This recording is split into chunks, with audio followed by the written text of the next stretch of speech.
Bienvenue pour de nouvelles aventures au Vietnam. Aujourd'hui, nous nous retrouvons à Ha Giang, dans le nord du pays. Et nous allons faire une boucle à moto qui devrait nous mener jusqu'aux frontières de la Chine, puisque nous irons voir les cascades de Ban Giok, vraiment à la frontière entre la Chine et le Vietnam. Ça, ce sera dans 4 jours à notre arrivée. D'ici là, on a beaucoup de chemin à parcourir. Je crois de mémoire que la boucle doit faire au moins 400 km, si ce n'est plus. Donc ça fait énormément de motos. Voilà, sur très peu de jours finalement, puisque c'est 4 jours et 3 nuits. Donc le programme paraît intense. Voilà, donc on verra si on n'est pas trop fatigué à l'arrivée. Enfin, on est déjà bien fatigué puisqu'on a passé la nuit dans un bus pour venir jusqu'ici. Nous, c'est la première fois qu'on expérimente ça et on dort pas super bien, hein, pour ne pas dire qu'on n'a pas dormi du tout. Voilà, quand on est arrivé ce matin, on nous a quand même prêté une chambre dans cette auberge de jeunesse qui nous a permis de passer le reste de la nuit, c'est-à-dire en gros de 5h30 à 7h30 quoi. Voilà, le temps de se réveiller, de prendre le petit déjeuner. Voilà, bon, je vais vous laisser, on va partir et puis on se retrouve en image évidemment, comme toujours. Fini de s'équiper et puis on est parti. Du coup, on ne sera que deux. Un peu grand le casque, hein.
se retrouve pour la deuxième étape de ce road trip à moto dans le nord du Vietnam, donc pour la boucle Agian jusqu'à Cao Bang.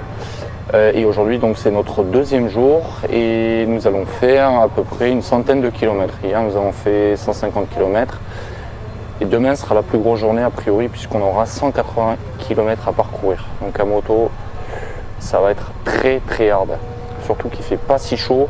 Vous le voyez derrière moi, de la brume, une journée qui promet d'être humide et froide. On ne s'attendait pas à avoir du beau temps et on n'est pas forcément surpris vis-à-vis de ça. C'est quand même dommage d'avoir cette bruine. Mais bon, ça peut se dégager en journée ponctuellement. Hier, on a eu des éclaircies, ce qui fait qu'on a pu profiter quand même du paysage. Et ça, c'est plutôt cool. Voilà. Donc on espère que cette journée sera aussi intéressante que la première. Donc allez, sans plus attendre, on est parti pour cette deuxième journée à moto.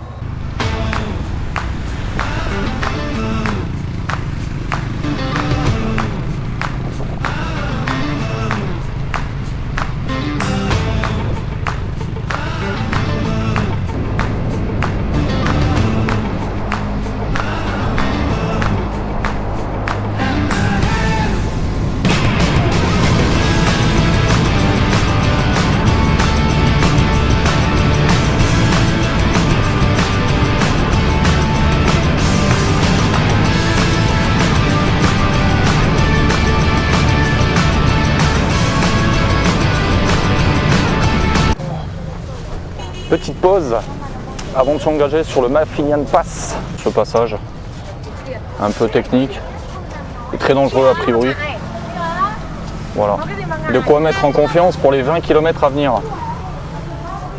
Start from Hajang City, go through to Dong Phan Thao, where we stay last night, and end in Myeok Rak Thao, where we coming.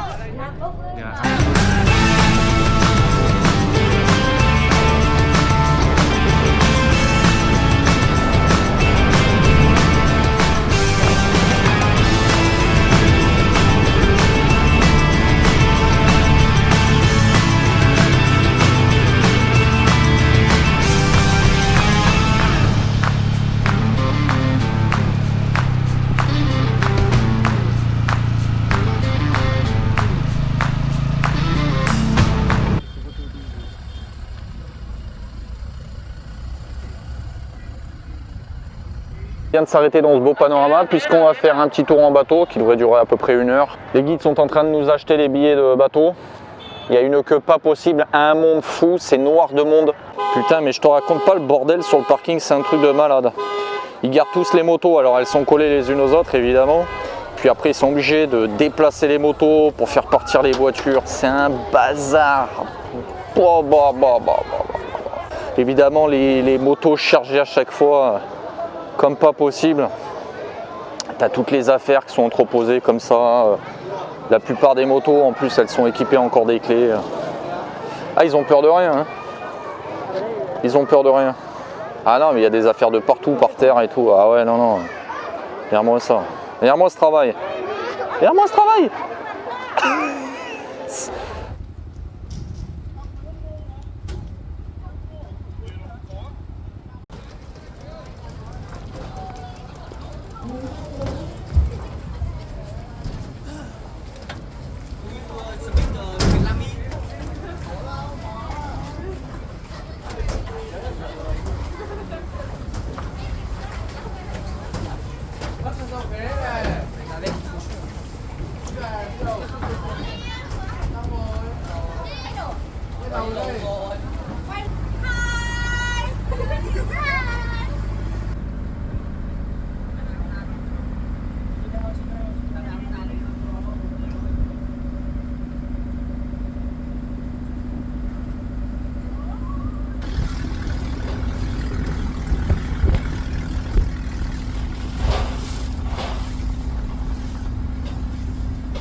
Pas facile de trouver une place sur le bateau. On est avec un groupe de Vietnamiens qui est là en vacances quelques jours dans la région.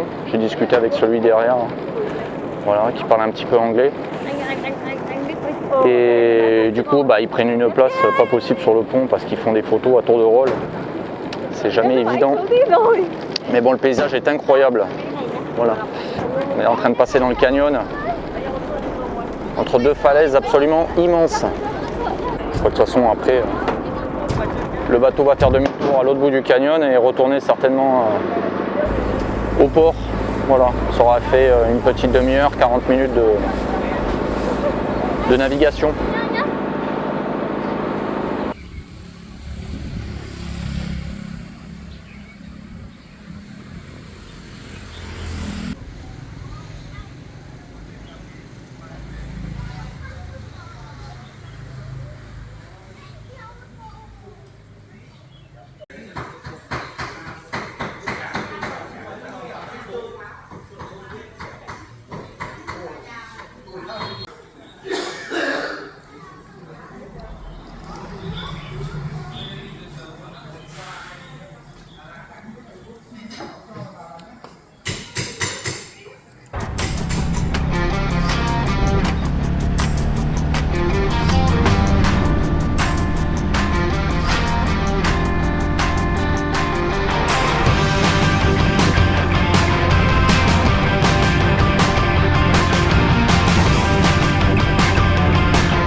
Ça fait au moins 1 heure qu'on est sur la moto, on commence à avoir mal au cul.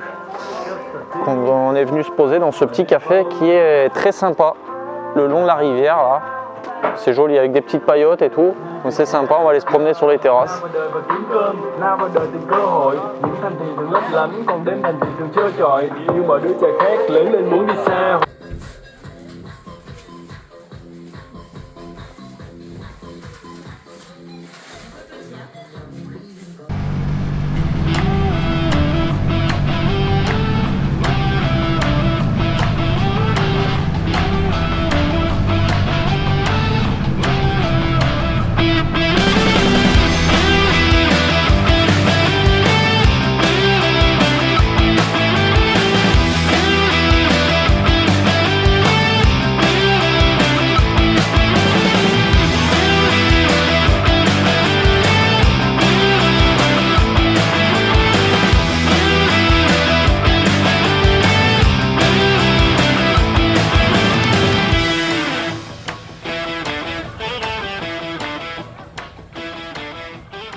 Bienvenue sur Baolac, voilà, avant-dernière étape, avant de rejoindre les cascades de Banjok. Normalement, demain matin, voilà, qui sera notre dernière étape, avant d'arriver sur Khao Bang. Après plusieurs centaines de kilomètres à moto, vous l'avez vu au cours de ces images, un périple qui est quand même assez long, grosse boucle. Là aujourd'hui, je crois que c'est pas loin de 200 km à moto. Ah, ça va faire de la route, hein. On se prépare mentalement parce que disons, qu'est-ce que c'est pas confortable. Voilà, donc nous sommes à Baolac, une petite ville, voilà, petit village on va dire, sympathique, petite bourgade. C'est plus un village étape. Pas beaucoup de touristes ici. On a dû en croiser 3 ou 4 à tout casser, et encore c'était au restaurant hier soir quand on est allé manger. Dans une espèce de petite cantine là. Voilà, sinon vraiment très peu de touristes ici, ça fait du bien de sortir un petit peu de ces sentiers battus comme d'habitude. Donc là voilà, nos guides ont fini de préparer les affaires sur les motos, donc on va repartir direction le coin de Khao Bang et puis du coup les cascades de Banjok qu'on verra normalement demain matin. Ce soir on devrait passer la nuit à proximité. Allez, du coup on est reparti. Souhaitez-nous bonne chance.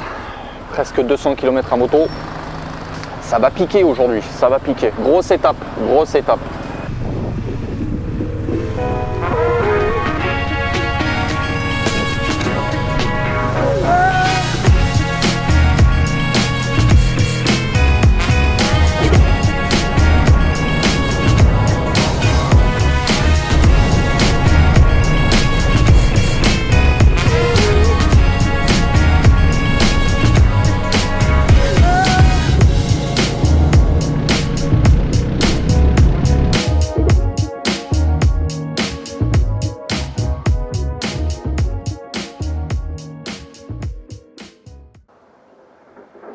La vue est vraiment incroyable.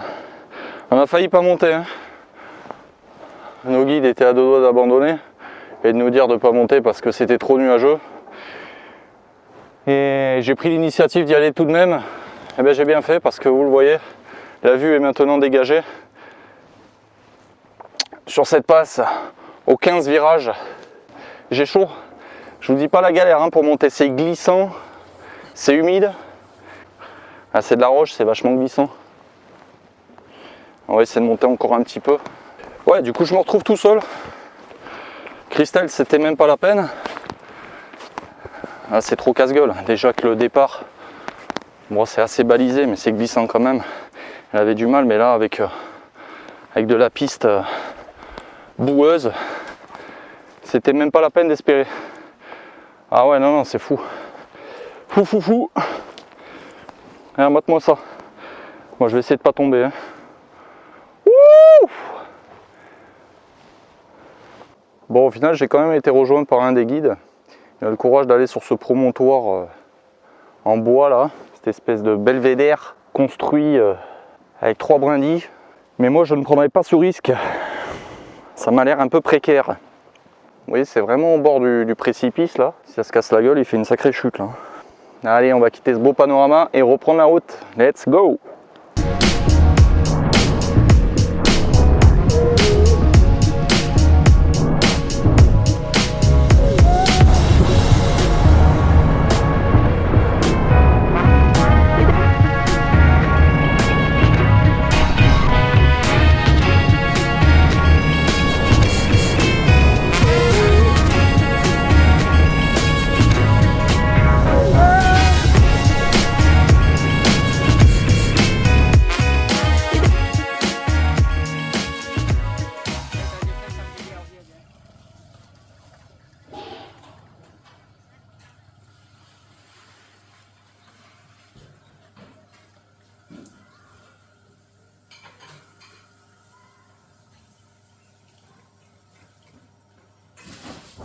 Pause repas dans un restaurant local de chez local, je te dis pas. Si on sort indemne de là, c'est un miracle.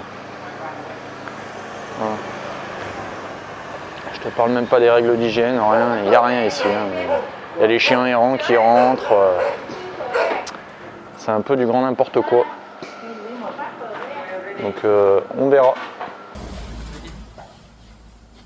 Qu'est-ce qu'on mange alors?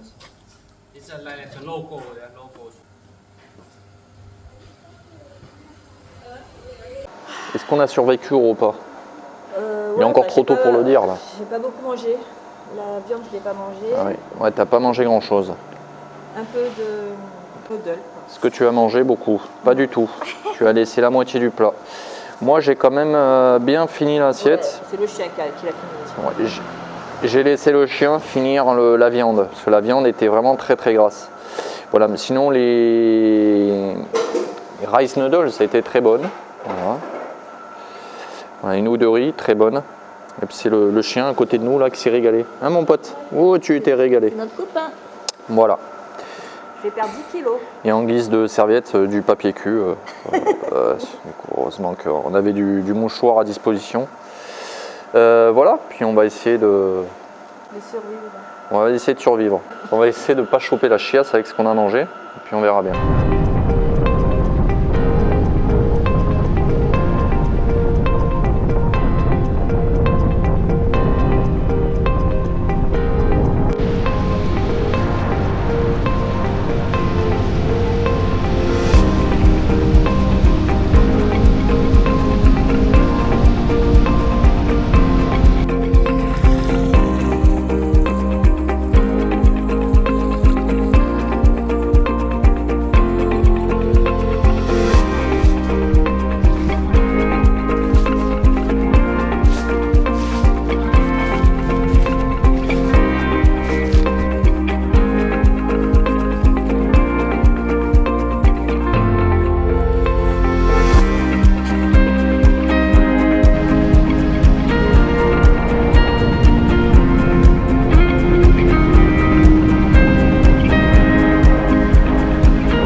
Ça va être pas mal ici pour passer la nuit. Allez, je vous filme la chambre. Hop. Alors, faut enlever les chaussures parce que les chaussures, dis donc, elles sont pourries. Oh, tes chaussettes. Et les chaussettes, oh la vache, ah les chaussettes, regardez-moi ces chaussettes, je crois qu'elles sont bonnes à jeter, je crois. Celle-là, je pense que je les jette direct. La salle de bain. Bon, le douche chiotte, hein, le traditionnel, on ne le présente plus, celui-là. Voilà. Voilà, 2 lits. Là, c'est sympa, on dirait un petit chalet de montagne.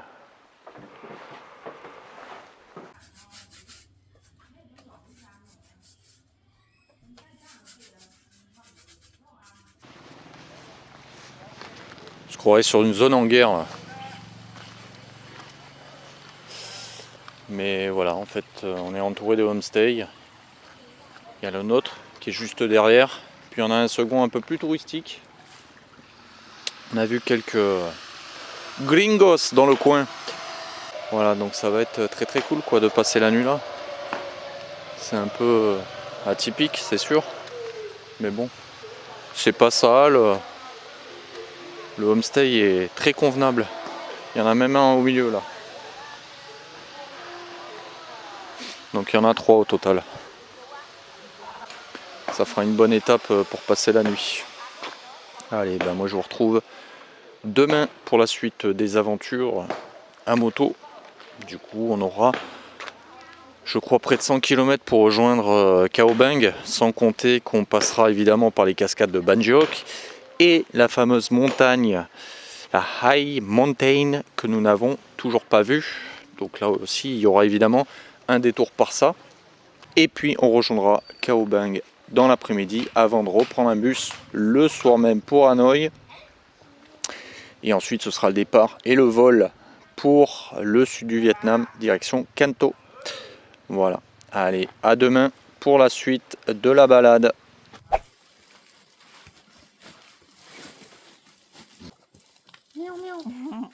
Cái túi có một cái túi nữa của mình đâu nhỉ?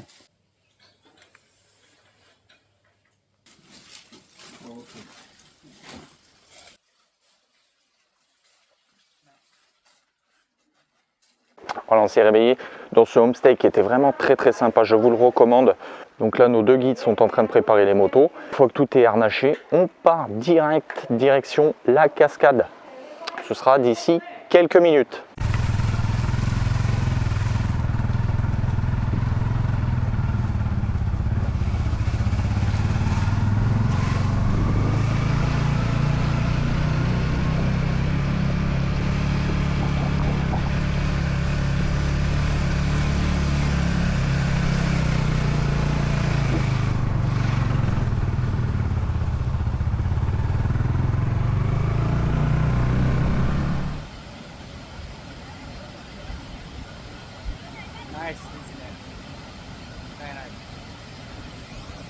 Et ça y est, nous y voici, les cascades, les fameuses cascades de Banjiok qui marquent la frontière entre le Vietnam et la Chine. La Chine qui se trouve juste de l'autre côté de la rive. Voilà, on a la rivière qui passe au milieu. Une moitié appartient au Vietnam, l'autre moitié appartient à la Chine. On a une deuxième cascade moins importante. Je ne sais pas si on la voit, elle est là, voilà, qui appartient uniquement au Vietnam. La principale, la plus grosse et la plus connue évidemment, marque cette fameuse frontière entre la Chine et le Vietnam de manière assez impressionnante, je dois dire.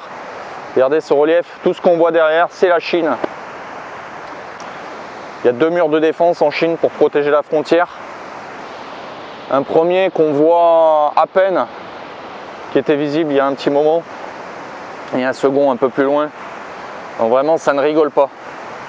Juste après la saison des pluies, évidemment ces cascades ont un débit autrement plus important que ce qu'on voit là.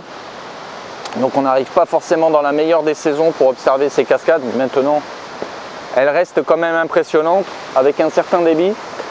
Mais après la saison des pluies, a priori c'est quand même un tout autre spectacle.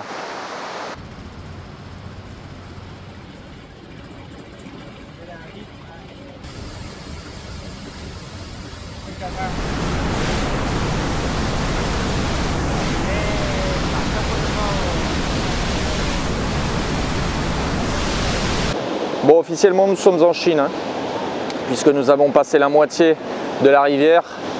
Et là, à quelques mètres derrière moi seulement, les rives de la Chine. Voilà.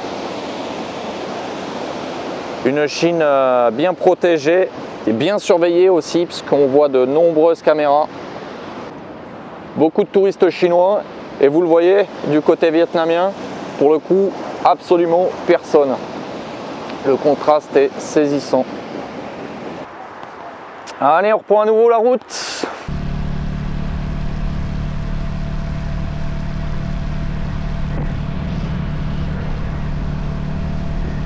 They have short. Oh, cool. So if we eat later, so we eat local food. They don't have short. On vient de s'arrêter pour manger à midi, on est tombé à côté d'un restaurant où ils servent de la viande de chat et de chien. Voilà. C'est un peu spécial quand même.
Bà đừng lên báo.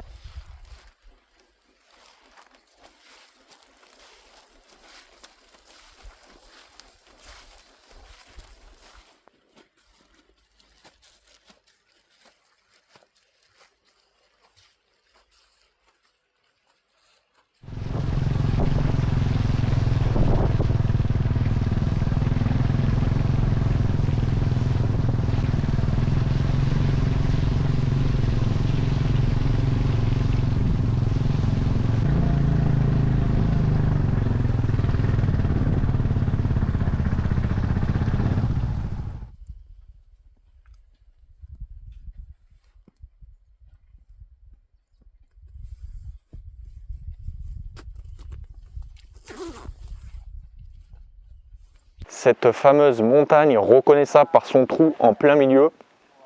Voilà, ce sera notre avant-dernière étape de ce road trip à moto. Après quoi, on filera directement vers Cao Bang pour prendre le bus direction l'aéroport de Noi Bai, Hanoï.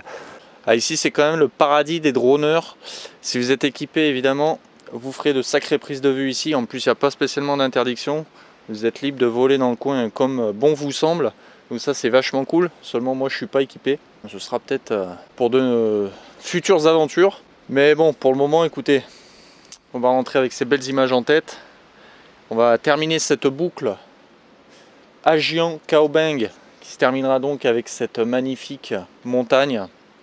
Et bah écoutez, moi je ne peux que vous conseiller cette région, c'est vraiment incroyable. Il fait froid, c'est vrai, hein. C'est pas non plus des températures idéales. On est à 10-13 degrés la journée parfois. Donc ça pique quand même un petit peu, il faut être bien équipé, il faut venir équipé évidemment, mais dans l'ensemble ça passe quand même. Et voilà, après vous avez le droit à des panoramas qui sont juste sublimes, donc moi je ne peux que vous conseiller la région. Allez, je vous retrouve donc du coup dans une prochaine vidéo pour les aventures qui vont suivre.